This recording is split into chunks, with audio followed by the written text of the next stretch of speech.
کیا لوگ یہ خیال کیے ہوئے ہیں کہ صرف یہ کہنے سے کہ ہم ایمان لے آئے چھوڑ دیے جائیں گے اور ان کی آزمائش نہیں کی جائے گی؟ اور جو لوگ ان سے پہلے ہو چکے ہیں ہم نے ان کو بھی آزمایا تھا اور ان کو بھی آزمائیں گے، سو اللہ ان کو ضرور معلوم کرے گا جو اپنے ایمان میں سچے ہیں اور ان کو بھی جو جھوٹے ہیں۔ کیا وہ لوگ جو برے کام کرتے ہیں یہ سمجھے ہوئے ہیں کہ یہ ہمارے قابو سے نکل جائیں گے؟ جو فیصلہ یہ کرتے ہیں برا ہے۔ جو شخص اللہ کی ملاقات کی امید رکھتا ہو تو اللہ کا مقرر کیا ہوا وقت ضرور آنے والا ہے، اور وہ سننے والا ہے، جاننے والا ہے۔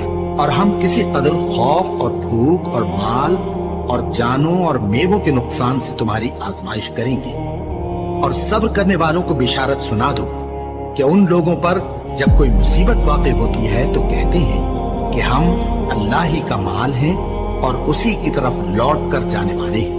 یہی لوگ ہیں جن پر ان کے پروردگار کی عنایتیں ہیں اور خصوصی رحمت بھی ہے، اور یہی سیدھے رستے پر ہے۔ اور اے پیغمبر، ہم نے تم سے پہلے کسی آدمی کو بقائے دوام نہیں بخشا، بھلا اگر تم مر جاؤ تو کیا یہ لوگ ہمیشہ رہیں گے؟ ہر شخص کو موت کا مزہ چکھنا ہے، اور ہم تم لوگوں کو سختی اور آسودگی میں آزمائش کے طور پر مبتلا کرتے ہیں اور تم ہماری طرف ہی لوٹ کر آؤ گے۔ کوئی مصیبت زمین میں اور خود تم پر نہیں پڑتی مگر پیشتر اس کے کہ ہم اس کو پیدا کریں ایک کتاب میں لکھی ہوئی ہوتی ہے، اور یہ کام اللہ کو آسان ہے، تاکہ جو فائدہ تمہیں حاصل نہ ہو سکا اس کا غم نہ کھایا کرو، اور جو تم کو اس نے دیا ہو اس پر اترایا نہ کرو۔ اور اللہ کسی اترانے اور شیخی بگاڑنے والے کو دوست نہیں رکھتا، اور ہم نے تمہیں ایک دوسرے کے لیے آزمائش بنایا، کیا تم لوگ صبر کرو گے؟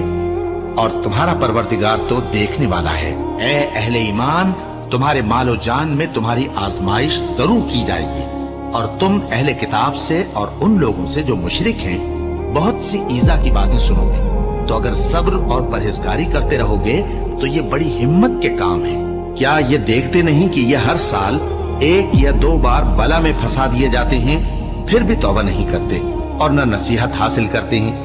اور جو مصیبت تم پر واقع ہوتی ہے سو تمہارے اپنے کرتوتوں سے، اور وہ بہت سے گناہ تو معاف کر دیتا ہے۔ اور تم زمین میں اللہ کو عاجز نہیں کر سکتے، اور اللہ کے سوا نہ تمہارا کوئی دوست ہے اور نہ مددگار۔ کیا تم یہ خیال کرتے ہو کہ یوں ہی بہشت میں داخل ہو جاؤ گے، اور ابھی تم کو پہلے لوگوں کی سی مشکلیں تو پیش آئی ہی نہیں؟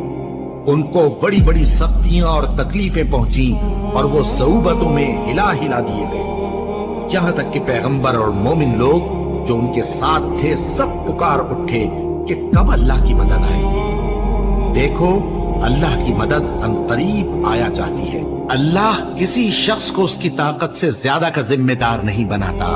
اچھے کام کرے گا تو اس کو ان کا فائدہ ملے گا، برے کرے گا تو اسے ان کا نقصان پہنچے گا۔ اے پروردگار، اگر ہم سے بھول یا چوک ہو گئی ہو تو ہم سے مواخذہ نہ کیجو۔ اے پروردگار، ہم پر ایسا بوجھ نہ ڈالیو جیسا تو نے ہم سے پہلے لوگوں پر ڈالا تھا۔ اے پروردگار، جتنا بوجھ اٹھانے کی ہم میں طاقت نہیں اتنا بوجھ ہم پر نہ رکھیو، اور اے پروردگار، ہمارے گناہوں سے درگزر کر اور ہمیں بخش دے اور ہم پر رحم فرما۔ تو ہی ہمارا مددگار ہے، سو ہم کو کافروں پر غالب کر۔